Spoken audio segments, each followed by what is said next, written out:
Hello అండి. ఈరోజు ఒక మానవతామూర్తి గురించి కొన్ని విషయాలు తెలుసుకుందామని ఈరోజు మీ అందరికీ పరిచయం చేద్దామనేసి రామకృష్ణ అన్న గారి గురించి మీకు తెలియజేస్తున్నాను.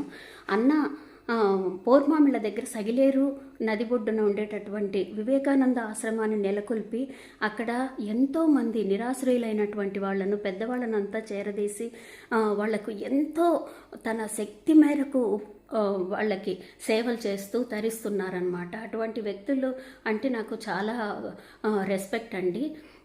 అన్న వాళ్ళ గురించి మాకు ఎలా తెలుసు అంటే యాక్చువల్గా నేను international service organisation past president అనమాట. లాస్ట్ ఇయర్ నేను ప్రెసిడెంట్గా ఉన్నాను. నా సర్వీసెస్ గురించి తెలిసి అన్న వాళ్ళు నన్ను ఇన్వైట్ చేసి మాకు అలా వేరే వేరే రంగాలలో కూడా వాళ్ళ టాలెంట్ను గుర్తించి అందరూ మహిళా మనలో ఇన్వైట్ చేసి ఆ రోజు మాకు మహిళా దాత్రి అవార్డుతో సత్కరించారు. సత్కరించడమే అవార్డు కూడా చూపిస్తానండి మీకు ఒకసారి. అవార్డుతో సత్కరించారు. సో మాకు ఎంతో హ్యాపీ అనిపించింది అనమాట. అంటే ఏదైనా సర్వీసెస్ అయితే ఏమి, ఒక టాలెంట్ని అయితే ఏమి ఒకరు గుర్తించినారంటే లేడీస్కి ముఖ్యంగా చాలా హ్యాపీగా ఫీల్ అవుతారనమాట. అలాగే అన్న గురించి ఇంట్రడక్షన్లో ఒక పాట పాడాలనిపిస్తూ ఉంది. నూటికో కోటికో ఒక్కరు ఎప్పుడో ఎక్కడో పుడతారు, ఆ నాదల నాదుడు మీరన్న. అలా యాక్చువల్గా మనకు ఇళ్లల్లో ఉండేవాళ్ళే అంటే మన పెద్దవాళ్ళు అలా ఉంటారు కదా, చాలా వరకు చూసుకోవాలంటే చాలా సఫర్ అవుతూ ఉంటారనమాట. అంటే వాళ్లకు ఎక్కువగా ముక్కుతూ ఉంటారు, మూలుగుతూ ఉంటారు. వాళ్ళు అసలు వాళ్ళ పనులు వాళ్ళు చేసుకోలేరు, అన్నీ మేము చేయాలంటే ఎంతో ఇబ్బందిగా ఉందని ఫీల్ అయ్యే వాళ్ళు చాలామంది ఉంటారనమాట. అలాంటిది మనకి ఏమీ కారని తెలిసి కూడా అన్న వాళ్ళు ఎంతో కేరింగ్. అన్నీ కాదు, వాళ్ళ బాబు ఒక 10 ఏళ్ళు ఉంటాయేమో, బాబు సర్వీసెస్ చేస్తాడు, అలాగే వాళ్ళ భార్య చేస్తుంది, అలాగే 2-3 పెట్టుకొని అన్న స్వయంగా చేస్తున్నారనమాట. చాలా గ్రేట్ అనిపించింది అనమాట. రేపు వాళ్ళది వార్షికోత్సవం ఉంది. ఆ సందర్భంగా నేను ఈ విధంగా వాళ్ళని ఇంట్రడ్యూస్ చేద్దామని అనిపిస్తూ ఉండి ఇలా ఒక వీడియో చేస్తున్నాను. చాలా హ్యాపీ అయింది.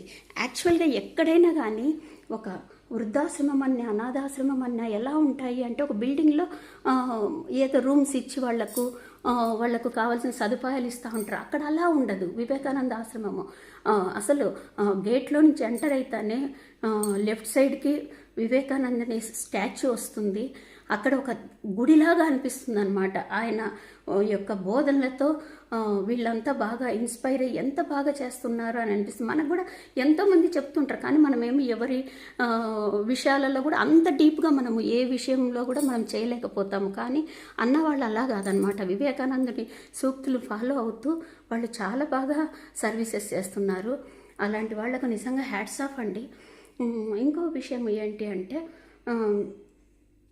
అన్న అసలు ఎక్కడెక్కడో ఉంటారు. అసలు రోడ్ల మీద ఉండేవాళ్ళు, చాలా దీన స్థితిలో ఉండే వాళ్ళందరినీ ఇన్ఫర్మేషన్ అందితే చాలు అన్న తీసుకొని వచ్చి వాళ్ళకి అసలు కొందరికైతే పుళ్ళు పడిపోయి ఉంటాయి, చాలా దారుణమైన స్థితిలో ఉంటారు వాళ్ళు. అటువంటి వాళ్ళందరినీ తీసుకొని వచ్చి వాళ్లకు స్నానం చేయించి అంతా రుద్ది స్నానాలు చేయించడమేమి, వాళ్లకు అంతా హెయిర్ కటింగ్ చేయడమేమి, మంచి డ్రెస్ వేయడమేమి, ఎంత కేరింగ్గా.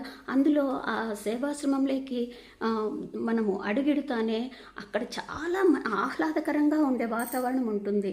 ఎలా అంటే చాలా బర్డ్స్ని వాళ్ళు పెంచుతున్నారనమాట. అలాగే పూల మొక్కలు అయితేనేమి, ఒక శిల్పారామంలోకి అడుగెట్టినామా మనము, ఇది సేవా ఆశ్రమం కాదు, వృద్ధాశ్రమం కాదు, ఇది ఒక ఆర్టిస్టిక్ మెంటాలిటీ ఉండేవాళ్ళు ఎలా అది చేస్తారో అంత బాగా అనమాట. అంత నీట్గా ప్రతి చోట ఒక స్లోగన్స్ ఉంటాయి.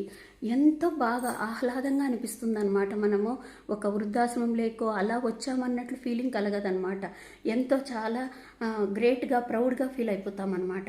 అసలు వాళ్ళ ఆతిథ్యం కూడా చాలా గొప్పగా ఉంటుందండి. మన వాళ్ళు కూడా మన రిలేటివ్స్ కూడా అంత బాగా మనల్ని ట్రీట్ చేయరేమో అనిపిస్తుంది. అంత కేరింగ్గా వాళ్ళు చూస్తారు.